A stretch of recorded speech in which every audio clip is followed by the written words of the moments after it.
region. We believe, for instance, that infrastructure development is key to unlocking economic opportunities in Africa. We strongly support NEPAD projects based on our recognition of the need to mobilize investors to invest in Africa's infrastructural development, specifically that which will enable economic development and the integration of the region. Currently, the region's infrastructure needs are estimated at $13.3 billion per annum. An example of such projects is the Maputo Development Corridor, the region's first major public-private partnership initiative. As we know, the revival of this corridor by the South African and Mozambican governments has a move to stimulate sustainable growth and development in the region. The new growth path points to new opportunities on the African continent with its market of 1 billion consumers and some of the fastest growing economies in the world. It sees a key role for knowledge-based sectors that rely on information, innovation, and new technologies. Your Excellencies, as a continent, we cannot afford to lose sight of education-related commitments we made with the rest of the world in support of the Millennium Development Goals, specifically a commitment to achieve universal primary education for all boys and girls by 2015. I think it's still worth mentioning some of the observations, although the colleagues as of yesterday were talking to that commitment. In 2000, the former Secretary General of the United Nations, His Excellency Mr. Kofi Annan, in his report titled "We the People, the Role of the United Nations in the 21st Century" said, "We must put people at the center of everything we do. No calling is more noble and no responsibility greater than that of enabling men, women, and children in cities and villages around the world to make their lives better." It is disappointing that, according to the Millennium Development Goals 2011 report, no significant improvement has been made thus far. The Monitoring and Evaluation report says, in the developing world as a whole, increase in enrollment in primary education has been slow. The net enrollment ratio has gone up just 77% points since 1999, reaching 89% in 2009. In more recent years, progress has actually slowed down with an increase of just 2 percentage points between 2004 and 2009, dimming prospects of reaching the MDG target of universal primary education by 2015. The most notable increase has been in sub-Saharan Africa, which has seen an increase of 18% between 1999 and 2009, followed by Southern Asia and Northern Africa with 12% and 8% increases respectively. Commenting on the report, the Honorable Secretary General of the UN, Ban Ki-moon, said, "Between now and 2015, we must make sure that promises made become promises kept. The people of the world are watching. Too many of them are anxious, angry, and hurting. They fear for their jobs, their families, their futures. World leaders must show not only that they care, but that they have the courage and conviction to act." Last year, during the FIFA World Cup, just to mention another high-level commitment to education, during the World Cup, which was held in South Africa, the global community launched the One Goal Education for All campaign as a legacy of the World Cup in Africa and poor regions around the world. This was a commitment to work towards a breakthrough on global education funding, of which, as you are gathered here, indirectly, that's what we're talking about.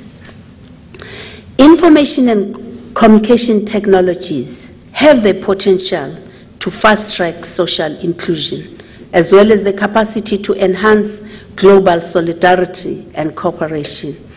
It is common knowledge that a high percentage of our people study in education centers which are located in rural settings. UN Secretary General Ban Ki-moon recently noted that 70% of the developing world's 1.4 billion extremely poor people live in rural areas. The majority of the said vulnerable people, he said, are in Africa.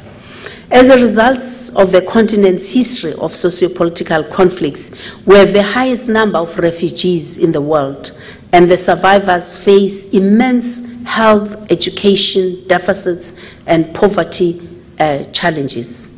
They also experience high levels of trauma and post-traumatic stress reaction. Your Excellencies, we all know that a large number of people in our continent have limited or basic ICT knowledge. For example, the cell phone I have has an abundance of applications such as Skype, Twitter, Facebook, YouTube, Microsoft programs, email, and research programs, yet I mainly use it to receive phone calls and send messages. The CEO of the Commonwealth Telecommunications Organization, Dr. Iko Spio Gabra, during the UN workshop on e-leadership in Dar es Salaam, Tanzania in June this year, urged African leaders to take social media more seriously or potentially lose power and moral authority amongst the youth. He said, I think it's important to quote him, one of the major factors that accounts for Africa's relatively lower levels of economic progress is our relatively weak uptake of e-transformation, e-development, e-society, e-progress, and e-prosperity.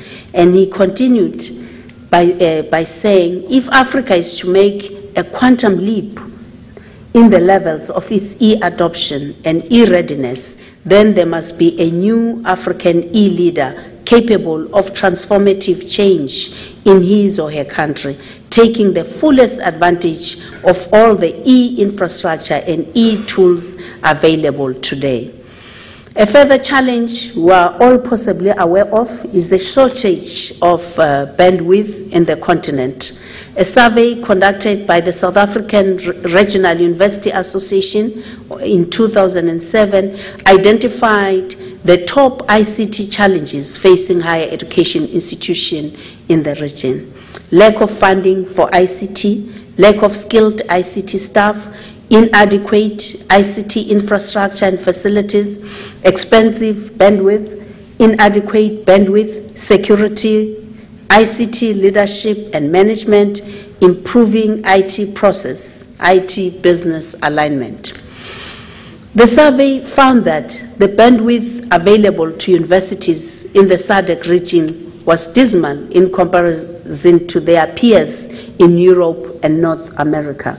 The solution to tackling the challenge of inadequate bandwidth must involve increasing the available capacity of bandwidth as well as that of managing existing capacities. Bandwidth is a valuable institutional resource or asset that needs to be managed, conserved, and shared as effectively as possible.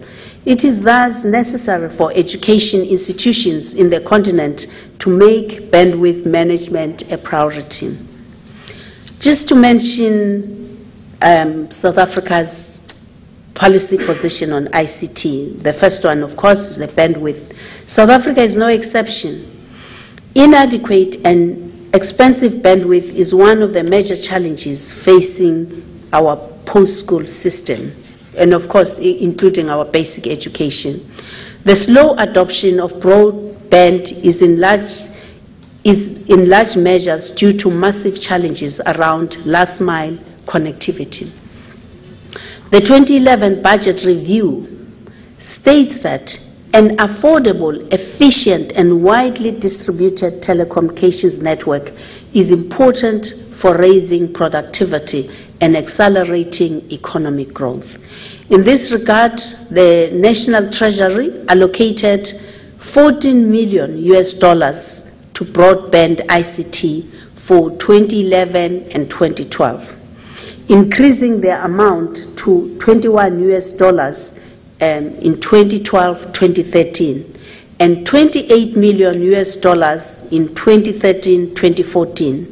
$64 million has been set aside to develop the broadband strategy. The broadband policy of government and the broadband infrastructure and services in underserviced and rural areas, I think where we have major challenges. However, the investment required to build terrestrial and last-mile access network is still not covered. So there are ample opportunities for the private sector to partner with government so that we achieve our objectives. Your Excellency, I would like to mention a few other ICT-related policies, initiatives, which are currently funded by government. But of course, from the discussions we've had so far, no country can say has adequate funds to implement these policies. The e-education policy, the South African government prioritized the transformation of education for the 21st century by launching a white paper on e-education as far back as 2004. This policy encourages the use of information and communication technology to promote learning. In the white paper, it is stated that every South African manager, teacher and learner in the basic and further education and training bands will be ICT capable. That is, use ICTs confidently and creatively to help develop the skills and knowledge they need as lifelong learners to achieve personal goals and to be full participants in the global community by 2013. We haven't evaluated where we are, but I do believe there are ample opportunities for partnering with ICT companies, private companies who have extensive knowledge as to how to fast-track our noble goal. Also, on ICTs and universities, universities are entering into private sector agreements to maintain their networks and internet access. Our universities have a certain degree of independence, so we're not fully aware of some of these agreements, but certainly there are a lot of activities between the private sector and our universities. The middle mile cost from the institution to the teleco remain high. Students often have to bear the brunt of this cost if they are to collaborate in virtual enrollment with the institution. While the national budget for universities in the country amounts to $3.1 billion for a student population of approximately 840,000 for the 2011-2012 financial year, only an amount of the $4 million was provided towards a project for access networks for rural campuses in 2010. This amount proved insufficient to cover the cost of access networks or circuits for 40 university campuses. Therefore, the campuses in remote locations remain excluded from the university network. They also coming to the FET colleges, which really are likely to absorb the millions of South African young people who cannot be accommodated by our few universities, because the universities were meant for small numbers, but we are a fast-growing youth country.